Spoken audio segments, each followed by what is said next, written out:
الحمدللہ رب العالمین والصلاة والسلام علی سید الانبیاء والمرسلین اما بعد فاعوذ باللہ من الشیطان الرجیم بسم اللہ الرحمن الرحیم بہار شریعت کا صفحہ نمبر 454 مسئلہ نمبر 21 عرفہ و مزدلفہ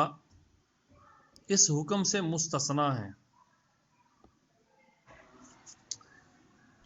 مسئلہ نمبر 21 عرفہ و مزدلفہ اس سابقہ حکم سے مستثنا ہے کہ عرفہ میں ظہر و عصر وقت ظہر میں پڑھی جائیں اور مزدلفہ میں مغرب و عشاء وقت عشاء میں پڑھی جائیں۔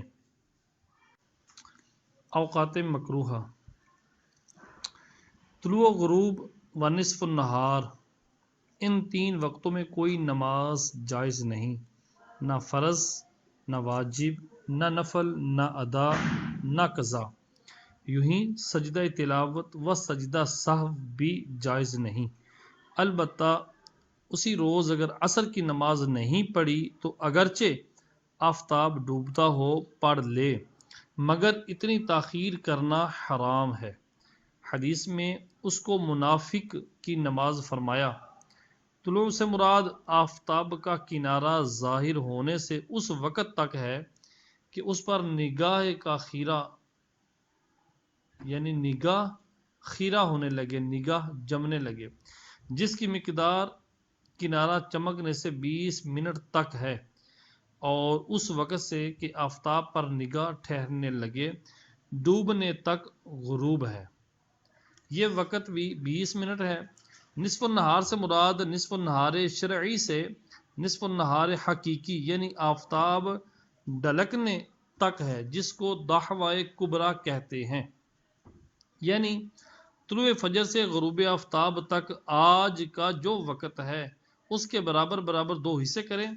پہلے حصے کے ختم پر ابتدائے نصف النہار شرعی ہے، اور اس وقت سے آفتاب ڈھلنے تک وقت استوا و ممانعت ہر نماز ہے۔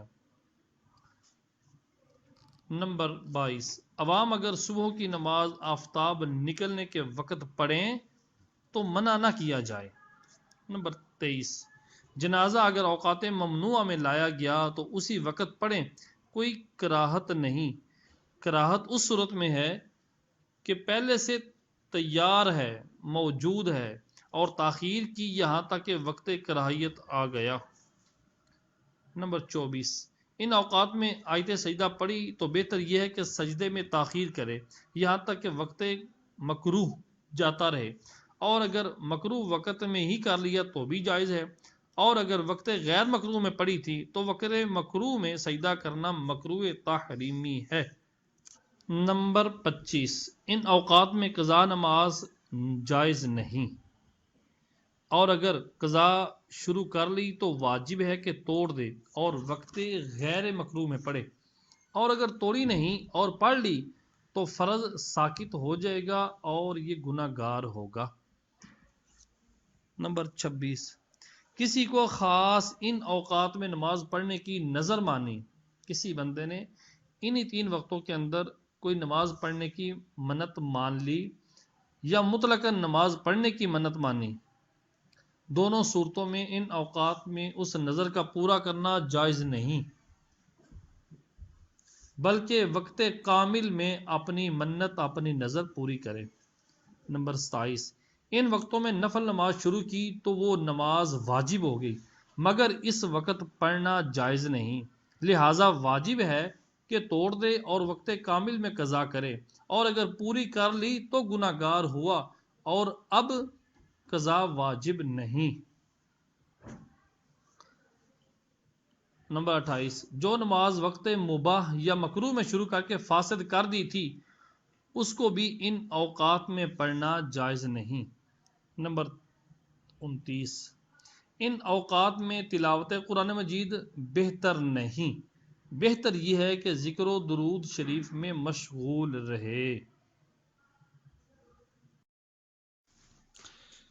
مسئلہ نمبر 30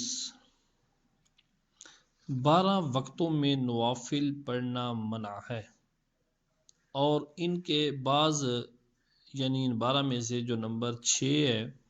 اور نمبر 12 ہے ان میں تو فرائض و واجبات و نماز جنازہ و سجدہ تلاوت کی بھی ممانعت ہے، یعنی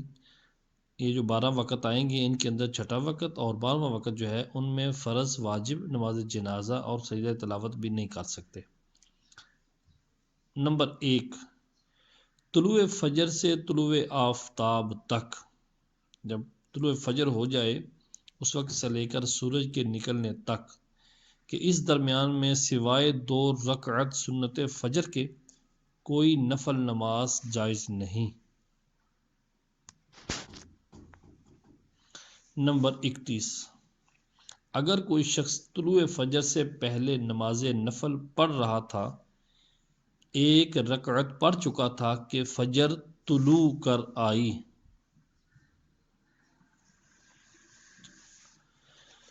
تو دوسری بھی پڑھ کر پوری کر لے، اور یہ دونوں رکعتیں سنت فجر کے قائم مقام نہیں ہو سکتی، اور اگر 4 رکعت کی نیت کی تھی اور 1 رکعت کے بعد طلوع فجر ہوا اور چاروں رکعتیں پوری کر لیں تو پچھلی 2 رکعتیں سنت فجر کے قائم مقام ہو جائیں گی۔ نمبر 32، نماز فجر کے بعد سے طلوع آفتاب تک اگرچہ وقت وسیع باقی ہو، کافی وقت باقی ہو، اگرچہ سنت فجر فرض سے پہلے نہ پڑھی تھی اور اب پڑھنا چاہتا ہے، جائز نہیں۔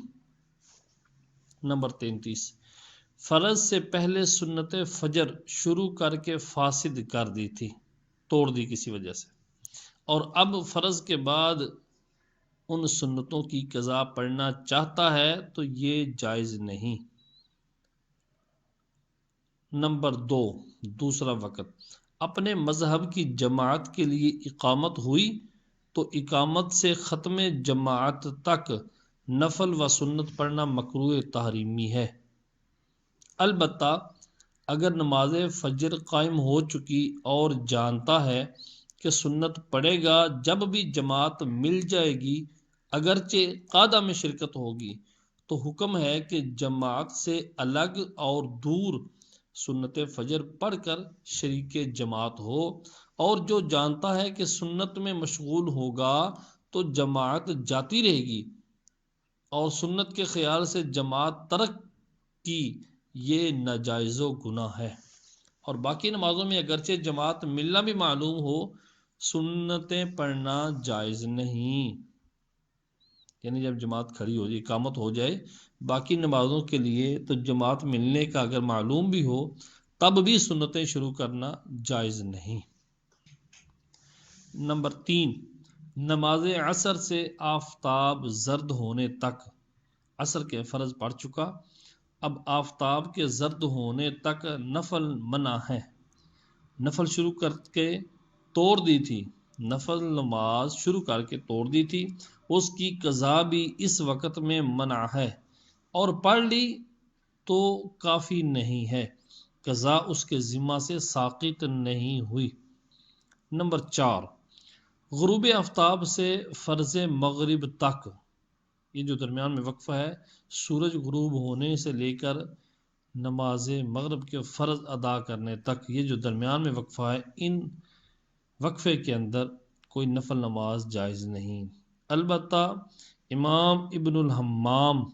نے 2 رکعت چھوٹی کا استثناء فرمایا ہے، کہتا ہے چھوٹی سی 2 رکعتیں پڑھی جا سکتی، لیکن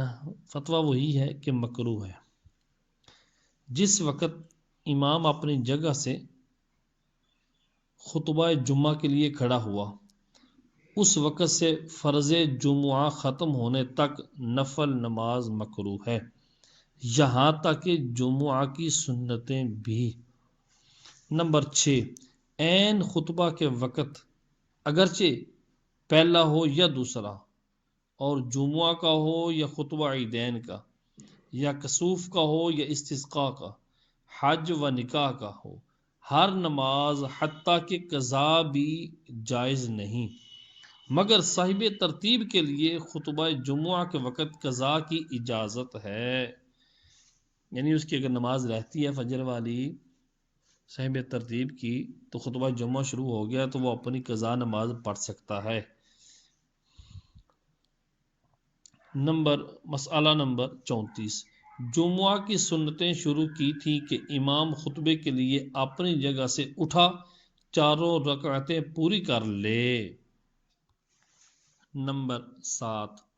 نماز عیدین سے پہلے نفل نماز مکروہ ہے، خواہ گھر میں پڑھے یا عیدگاہ میں یا مسجد میں مکروہ ہے۔ نمبر 8، نماز عیدین کے بعد نفل مکروہ ہے جبکہ عیدگاہ یا مسجد میں پڑھے، گھر میں پڑھنا مکروہ نہیں نماز عید کے بعد۔ نمبر 9، عرفات میں جو ظہر و عصر ملا کر پڑھتے ہیں ان کے درمیان میں اور بعد میں بھی نفل و سنت مکروہ ہے۔ مزدلفہ، نمبر 10، مزدلفہ میں جو مغرب و عشاء جمع کیے جاتے ہیں فقط ان کے درمیان میں نفل و سنت پڑھنا مکروہ ہے، بعد میں مکروہ نہیں۔ نمبر 11، فرض کا وقت تنگ ہو تو ہر نماز یہاں تک کہ سنت فجر و ظہر مکروہ ہے۔ اگر فرض کا وقت اتنا تنگ ہے کہ بمشکل فرض ہی پڑھے جا سکتے ہیں تو اس وقت بھی سنت فجر ہو یا ظہر کی سنتیں ہوں وہ پڑھنا مکروہ ہے۔ صفحہ نمبر 457، مسئلہ نمبر 34 اور اس کے اندر جو جز بیان کیے جا رہے ہیں، جز نمبر 12،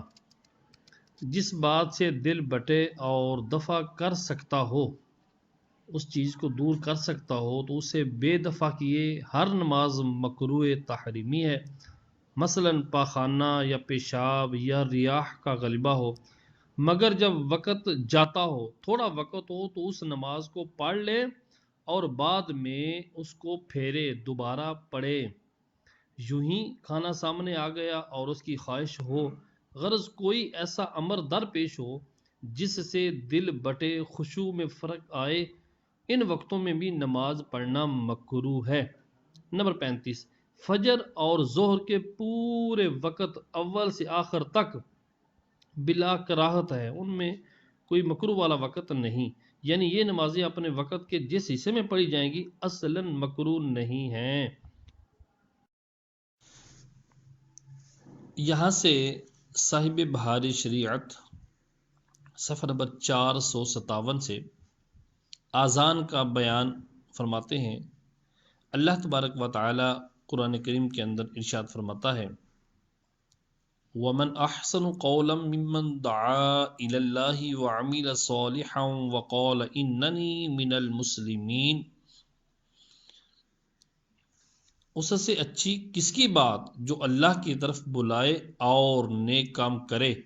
اور یہ کہے کہ میں مسلمانوں میں ہوں۔ امیر المومنین فاروق اعظم اور عبداللہ بن زید بن عبد رب رضی اللہ تعالی عنہما کو اذان خواب میں تعلیم ہوئی۔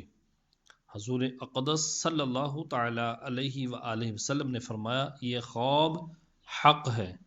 اور عبداللہ بن زید رضی اللہ تعالی عنہ سے فرمایا جاؤ بلال کو تلقین کرو، وہ اذان کہیں کہ وہ تم سے زیادہ بلند آواز ہیں۔ اس حدیث کو ابو داؤد و ترمذی و ابن ماجہ و دارمی نے روایت کیا کہ اذان کے وقت کانوں میں، یعنی اذان کے وقت کانوں میں انگلیاں کر لو کہ اس کے سبب آواز زیادہ بلند ہوگی۔ اس حدیث کو ابن ماجہ نے عبد الرحمن بن سعد رضی اللہ تعالی عنہما سے روایت کیا۔ اذان کہنے کی بہت بڑی بڑی فضیلتیں احادیث میں مذکور ہیں، بعض فضائل آپ کے سامنے پیش کرتا ہوں۔ حدیث نمبر 1، مسلم و احمد و ابن ماجہ معاویہ رضی اللہ تعالی عنہ سے راوی فرماتے ہیں سرکار صلی اللہ تعالی علیہ وآلہ وسلم مؤذنوں کی گردنیں قیامت کے دن سب سے زیادہ دراز ہوں گی۔ علامہ عبد الرؤف مناوی تفسیر میں فرماتے ہیں یہ حدیث متواتر ہے، اور حدیث کے معنی یہ بیان فرماتے ہیں کہ مؤذن رحمت الہی کے بہت امیدوار ہوں گے کہ جس کو جس چیز کی امید ہوتی ہے اس کی طرف گردن دراز کرتا ہے، یا اس کے یہ معنی ہے کہ ان کو ثواب بہت ہے، اور بعضوں نے کہا یہ کنایا ہے اس سے کہ شرمندہ نہ ہوں گے، اس لیے کہ جو شرمندہ ہوتا ہے اس کی گردن جھک جاتی ہے۔ حدیث نمبر 2، امام احمد ابو ہریرہ رضی اللہ تعالی عنہ سے راوی کہ رسول اللہ صلی اللہ تعالی علیہ وآلہ وسلم فرماتے ہیں مؤذن کی جہاں تک آواز پہنچتی ہے اس کے لیے مغفرت کر دی جاتی ہے، اور ہر تر و خشک ہر خشک و تر جس نے آواز سنی اس کے لیے گواہی دے گا۔ دوسری روایت میں ہے کہ ہر ڈیلا اور پتھر اس کے لیے گواہی دے گا۔ حدیث نمبر 3، بخاری و مسلم و مالک و ابو داود ابو ہریرہ رضی اللہ تعالی عنہ سے راوی کہ فرماتے ہیں سرکار صلی اللہ تعالی علیہ وآلہ وسلم جب اذان کہی جاتی ہے شیطان گوز مارتا ہوا بھاگتا ہے یہاں تک کہ اذان کی آواز اسے نہ پہنچے، جب اذان پوری ہو جاتی ہے چلا آتا ہے، پھر جب اقامت کہی جاتی ہے بھاگ جاتا ہے، جب پوری ہو لیتی ہے آ جاتا ہے اور خطرہ ڈالتا ہے، خیالات ڈالتا ہے، کہتا ہے کہ فلاں بات یاد کر، فلاں بات یاد کر، وہ جو پہلے یاد نہ تھی، یہاں تک کہ آدمی کو یہ معلوم نہیں ہوتا، ذہن سے نکل جاتا ہے کہ کتنی پڑھی۔ نمبر 4، صحیح مسلم میں جابر رضی اللہ تعالی عنہ سے مروی کہ حضور صلی اللہ علیہ وآلہ وسلم فرماتے ہیں شیطان جب اذان سنتا ہے اتنی دور بھاگتا ہے جیسے روحا، اور روحا مدینہ سے 36 میل کے فاصلے پر ہے۔ حدیث نمبر 5، طبرانی ابن عمر رضی اللہ تعالی عنہما سے راوی کہ فرماتے ہیں سرکار صلی اللہ تعالی علیہ وآلہ وسلم اذان دینے والا کے طالب ثواب ہے، اس شہید کی مثل ہے کہ خون میں آلودہ ہے، اور جب مرے گا قبر میں اس کے بدن میں کیڑے نہیں پڑیں گے۔ سبحان اللہ۔ حدیث نمبر 6، امام بخاری اپنی تاریخ میں انس رضی اللہ تعالی عنہ سے راوی کہ فرماتے ہیں سرکار صلی اللہ تعالی علیہ وآلہ وسلم جب مؤذن اذان کہتا ہے رب عز و جل اپنا دست قدرت اس کے سر پہ رکھتا ہے اور یوں ہی رہتا ہے یہاں تک کہ اذان سے فارغ ہو اور اس کی مغفرت کر دی جاتی ہے جہاں تک آواز پہنچے۔ جب وہ فارغ ہوتا ہے رب عز و جل فرماتا ہے میرا بندہ اس نے سچ کہا اور تو نے حق گواہی دی لہذا تجھے بشارت ہو۔ حدیث نمبر 7، طبرانی صغیر میں انس رضی اللہ تعالیٰ عنہ سے راوی کے فرماتے ہیں سرکار صلی اللہ تعالیٰ علیہ وآلہ وسلم جس بستی میں اذان کہی جائے اللہ تعالیٰ اپنے عذاب سے اس دن اسے امن دیتا ہے۔ نمبر 7، طبرانی معقل بن یسار رضی اللہ تعالیٰ عنہ سے راوی کے فرماتے ہیں سرکار صلی اللہ تعالیٰ علیہ وآلہ وسلم جس قوم میں صبح کو اذان ہوئی اس کے لیے اللہ کے عذاب سے شام تک امان ہے، اور جن میں شام کو اذان ہوئی ان کے لیے اللہ کے عذاب سے صبح تک امان ہے۔ حدیث نمبر 9، ابو یعلا مسند میں ابی رضی اللہ تعالیٰ عنہ سے راوی کہ فرماتے ہیں سرکار صلی اللہ تعالیٰ علیہ وآلہ وسلم میں جنت میں گیا، اس میں موتی کے گنبد دیکھے، اس کی خاک مشک کی ہے۔ فرمایا اے جبرائیل یہ کس کے لیے ہے؟ عرض کی حضور صلی اللہ علیہ وآلہ وسلم کی امت کے مؤذنوں اور اماموں کے لیے۔ حدیث نمبر 10، امام احمد ابو سعید رضی اللہ تعالی عنہ سے راوی کہ فرماتے ہیں سرکار صلی اللہ علیہ وآلہ وسلم اگر لوگوں کو معلوم ہوتا کہ اذان کہنے میں کتنا ثواب ہے تو اس پر باہم تلوار چلتی۔ نمبر 11، ترمذی و ابن ماجہ ابن عباس رضی اللہ تعالی عنہما سے راوی کہ فرماتے ہیں سرکار صلی اللہ علیہ وآلہ وسلم جس نے 7 برس ثواب کے لیے اذان کہی اللہ تعالیٰ اس کے لیے نار سے براءت لکھ دے گا۔ سبحان اللہ۔ نمبر 12، ابن ماجہ و حاکم ابن عمر رضی اللہ تعالی عنہما سے راوی کہ فرماتے ہیں سرکار صلی اللہ علیہ وآلہ وسلم جس نے 12 برس اذان کہی اس کے لیے جنت واجب ہو گئی اور ہر روز اس کی اذان کے بدلے 60 نیکیاں اور اقامت کے بدلے 30 نیکیاں لکھی جائیں گی۔ بہقی کی روایت ثوبان رضی اللہ تعالی عنہ سے یوں ہے کہ فرماتے ہیں سرکار صلی اللہ علیہ وآلہ وسلم جس نے سال بھر اذان پر محافظت کی، لگاتار اذان دی، اس کے لیے جنت واجب ہو گئی۔ حدیث نمبر 14، بہقی نے ابو ہریرہ رضی اللہ تعالی عنہ سے روایت کی کہ فرماتے ہیں سرکار صلی اللہ علیہ وآلہ وسلم جس نے 5 نمازوں کی اذان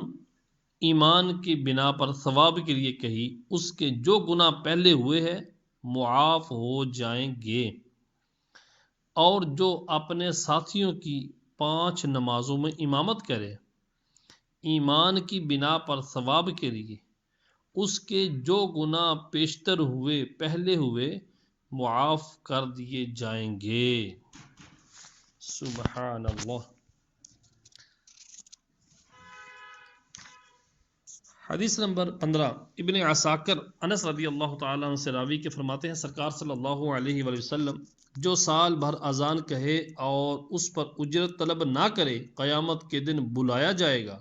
اور جنت میں دروازے پر کھڑا کیا جائے گا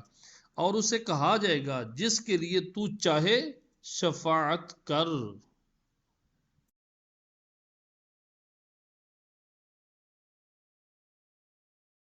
حدیث نمبر 16، خطیب و ابن عساکر انس رضی اللہ تعالی عنہ سے راوی کہ فرماتے ہیں سرکار صلی اللہ علیہ وآلہ وسلم مؤذنوں کا حشر یوں ہوگا کہ جنت کی اونٹنیوں پر سوار ہوں گے، ان کے آگے بلال رضی اللہ تعالی عنہ ہوں گے، سب کے سب بلند آواز سے اذان کہتے ہوئے آئیں گے، لوگ ان کی طرف نظر کریں گے، پوچھیں گے یہ کون لوگ ہیں؟ کہا جائے گا یہ امت محمد صلی اللہ علیہ وسلم کے مؤذن ہیں، لوگ خوف میں ہیں اور ان کو خوف نہیں، لوگ غم میں ہیں ان کو غم نہیں۔ حدیث نمبر 17، ابو شیخ انس رضی اللہ تعالیٰ عنہ سے روایت کرتے ہیں کہ فرماتے ہیں سرکار صلی اللہ علیہ وسلم جب اذان کہی جاتی ہے آسمان کے دروازے کھول دیے جاتے ہیں اور دعا قبول ہوتی ہے، جب اقامت کا وقت ہوتا ہے دعا رد نہیں کی جاتی۔ ابو داؤد و ترمذی کی روایت انہی سے ہے کہ رسول اللہ صلی اللہ علیہ وسلم نے فرمایا کہ اذان و اقامت کے درمیان دعا رد نہیں کی جاتی۔ حدیث نمبر 18، دارمی و ابو داؤد نے سہل بن سعد رضی اللہ تعالیٰ عنہ سے روایت کی کہ حضور صلی اللہ علیہ وسلم فرماتے ہیں 2 دعائیں رد نہیں ہوتی یا بہت کم رد ہوتی ہیں، اذان کے وقت اور جہاد کی شدت کے وقت۔ نمبر 19 ابو شیخ نے روایت کی، فرماتے ہیں کہ سرکار صلی اللہ علیہ وسلم، اے ابن عباس، اذان کو نماز سے تعلق ہے تو تم کو کوئی شخص اذان نہ کہے مگر حالت طہارت میں، تم میں سے کوئی شخص اذان نہ کہے مگر حالت طہارت میں۔ حدیث نمبر 20 ترمذی ابو ہریرہ رضی اللہ تعالی عنہ سے راوی کہ فرماتے ہیں سرکار صلی اللہ علیہ وآلہ وسلم، لا یؤذن الا متوضی، کوئی شخص اذان نہ دے مگر باوضو۔ نمبر 21 بخاری و ابو داود و ترمذی و نسائی و ابن ماجہ و احمد، جابر رضی اللہ تعالی عنہ سے راوی کہ فرماتے ہیں سرکار صلی اللہ علیہ وآلہ وسلم جو اذان سن کر یہ دعا پڑھے، اللہم رب هذه الدعوة التامة والصلاة القامة آت سیدنا محمدا الوسیلة والفضیلة وابعثه مقاما محمودا الذي وعدته، اس کے لیے میری شفاعت واجب ہو گئی۔ حدیث نمبر 22 امام احمد و مسلم و ابو داود و ترمذی و نسائی کی روایت ابن عمر رضی اللہ تعالی عنہما سے ہے کہ مؤذن کا جواب دے پھر مجھ پر درود پڑھے پھر وسیلے کا سوال کرے۔ حدیث نمبر 23 طبرانی کی روایت میں ابن عباس رضی اللہ تعالی عنہما سے وجعلنا فی شفاعتہ یوم القیامہ بھی ہے۔ حدیث نمبر 24 طبرانی کبیر میں کعب بن عجرہ رضی اللہ تعالی عنہ سے روایت کرتے ہیں کہ حضور صلی اللہ علیہ وآلہ وسلم نے فرمایا، جب تو اذان سنے تو اللہ کے داعی کا جواب دے۔ حدیث نمبر 25 ابن ماجہ ابو ہریرہ رضی اللہ تعالیٰ عنہ سے راوی ہیں کہ فرماتے ہیں سرکار صلی اللہ علیہ وآلہ وسلم، جب مؤذن کو اذان کہتے سنو تو جو وہ کہتا ہے تم بھی کہو۔ حدیث نمبر 26 فرماتے ہیں سرکار صلی اللہ علیہ وآلہ وسلم، مومن کو بدبختی و نامرادی کے لیے کافی ہے کہ مؤذن کو تکبیر کہتے سنے اور اجابت نہ کرے۔ اللہ اکبر۔ اللہ تبارک و تعالی ہمیں اذان کا جواب دینے کی توفیق عطا فرمائے۔ حدیث نمبر 27 کہ فرماتے ہیں سرکار صلی اللہ علیہ وآلہ وسلم، ظلم ہے، پورا ظلم اور کفر ہے اور نفاق ہے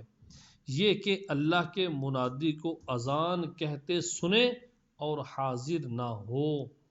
یہ دونوں حدیثیں طبرانی نے معاذ بن انس رضی اللہ تعالی عنہ سے روایت کی۔ اذان کے جواب کا نہایت عظیم ثواب ہے۔ حدیث نمبر 28 ابو شیخ کی روایت مغیرہ بن شعبہ رضی اللہ تعالی عنہ سے ہے کہ اس کی مغفرت ہو جائے گی۔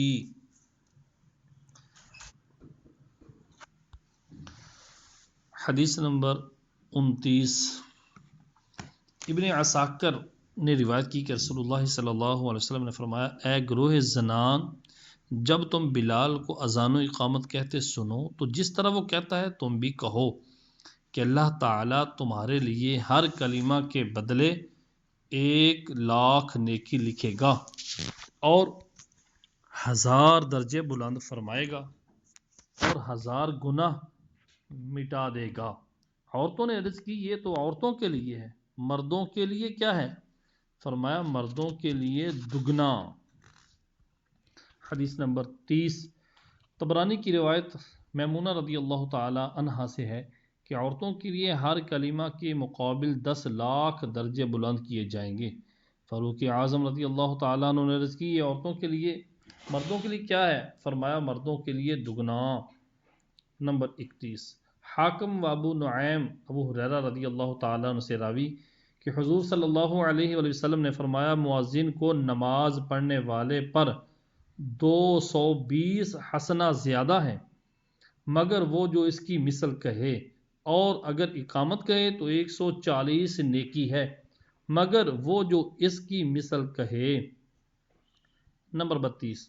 صحیح مسلم میں امیر المؤمنین حضرت عمر فاروق رضی اللہ تعالیٰ عنہ سے مروی